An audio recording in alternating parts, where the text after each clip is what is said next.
മിശിഹായിൽ സ്നേഹമുള്ളവരെ, മിശിഹായ്ക്ക് സ്തുതിയായിരിക്കട്ടെ. എപ്പോഴും എപ്പോഴും സ്തുതിയായിരിക്കട്ടെ.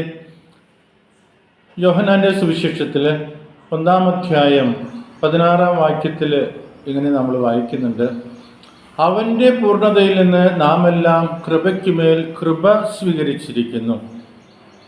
അതിനെ തുടർന്ന് പത്രോസ്ലീഹ എഴുതിയ 1-ാം ലേഖനത്തിൽ 4-ാം അധ്യായം 10-ാം വാക്യത്തിൽ ഇങ്ങനെ നമ്മൾ വായിക്കുന്നുണ്ട്: ഓരോരുത്തരും തനിക്ക് കിട്ടിയ ദാനത്തെ ദൈവത്തിൻ്റെ വിവിധ ദാനങ്ങളുടെ ഉത്തമനായ കാര്യസ്ഥൻ എന്ന നിലയിൽ മറ്റുള്ളവർക്കും വേണ്ടി ഉപയോഗിക്കട്ടെ.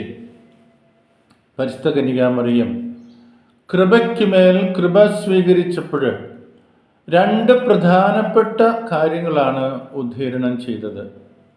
ഒന്ന്, ഇത് എന്നിൽ നിന്റെ ഇഷ്ടം പോലെ സംഭവിക്കട്ടെ. രണ്ടാമത്തത്, അവൻ പറയുന്നത് പോലെ ചെയ്യുവിൻ.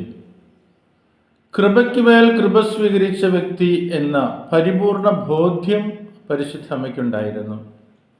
നമ്മളും അനുദിനം ഓർക്കേണ്ട 2 വാചകങ്ങളാണിവ. ഈ കാലഘട്ടത്തിൽ നാം ഓർക്കാതെ പോകുന്ന കാര്യങ്ങൾ ഇതൊക്കെ തന്നെയാണ്. ഇഷ്ടം പോലെ, കർത്താവിൻ്റെ ഇഷ്ടം പോലെ സംഭവിക്കാനായിട്ടുള്ള ക്ഷമ നമുക്ക് നഷ്ടപ്പെട്ടു.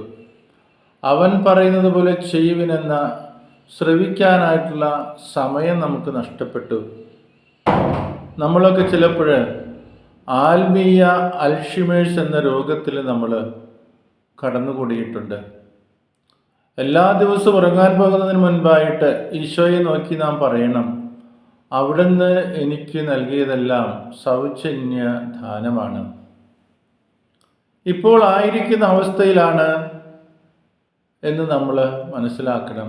എവിടെ നിന്നാണ് ഇപ്പോൾ ആയിരിക്കുന്ന അവസ്ഥയുണ്ടായത്? വിശുദ്ധ പൗലോസ്ലീഹ തിമോത്തിക്ക് എഴുതിയ ലേഖനത്തിൽ തിമോത്തിയോട് പറയുന്നുണ്ട്: ഞാൻ അഭിഷേകം ചെയ്ത തൻ്റെ പ്രിയപുത്രനായ തിമോത്തിയോട് അച്ഛപാലനപരമായ ചില ഉപദേശങ്ങൾ നൽകുന്നുണ്ട്. തിമോത്തിയെ സ്പർശിച്ച ഒരു ഭാഗം: നിന്റെ വല്യമ്മയ്ക്കും അമ്മയ്ക്കും ഉണ്ടായിരുന്ന വിശ്വാസം നീ മറക്കരുത്. സൗജന്യദാനമെന്നത് ഒരു കൃപയാണ്. ഓരോ ദിവസവും ജീവിക്കുവാനായിട്ട് ദൈവിക ജീവനിൽ നാം നിറയണം.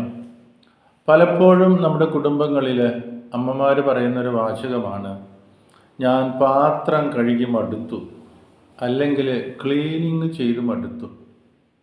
ഈ പാത്രം കഴുകണമെങ്കിൽ ഭക്ഷണം ഉണ്ടായാലല്ലേ പാത്രം കഴുകാനായിട്ട് സാധിക്കൂ. ക്ലീനിങ് ചെയ്യണമെങ്കിൽ ക്ലീനിങ് ചെയ്യാനായുള്ള സ്ഥലമുണ്ടായാലല്ലേ ക്ലീനിങ് ചെയ്യാൻ സാധിക്കുകയുള്ളൂ. ഇങ്ങനെ ഓർക്കുമ്പോൾ ദൈവിക ജീവനിൽ നമ്മൾ നിറയണം. കാരണം എല്ലാം സൗജന്യദാനങ്ങളാണ്. അതെല്ലാം അവൻ പറയുന്നത് പോലെയും അവൻ്റെ ഇഷ്ടം പോലെയും നിറവേറ്റപ്പെടട്ടെ എന്ന് നമ്മൾ ആഗ്രഹിക്കണം. ഇത്തരുണത്തിൽ നാം പ്രാർത്ഥിക്കേണ്ട ഒരു സമൂഹമാണ് നമ്മുടെ മിഷണറി സമൂഹം. നാമൊക്കെ ആയിരിക്കുന്ന സമൂഹം മിഷണറി പ്രവർത്തനം നടത്തുവാനായിട്ട് ദേവാലയത്തിൻ്റെ പടവുകൾ കയറി വരുന്ന പൈതലായ മറിയത്തിൻ്റെ സ്വരൂപം നമ്മൾ ഓർക്കണം.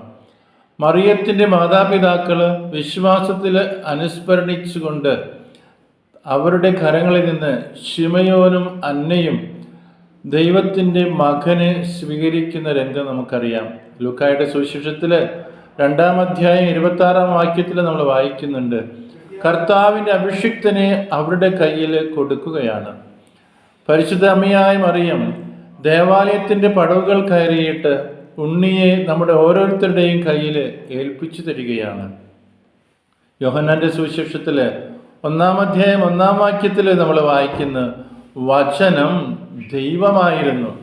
1-ാം അധ്യായം 4-ാം വാക്യത്തിൽ അവനിൽ ജീവനുണ്ടായിരുന്നു, ആ ജീവൻ മനുഷ്യരുടെ വെളിച്ചമായിരുന്നു.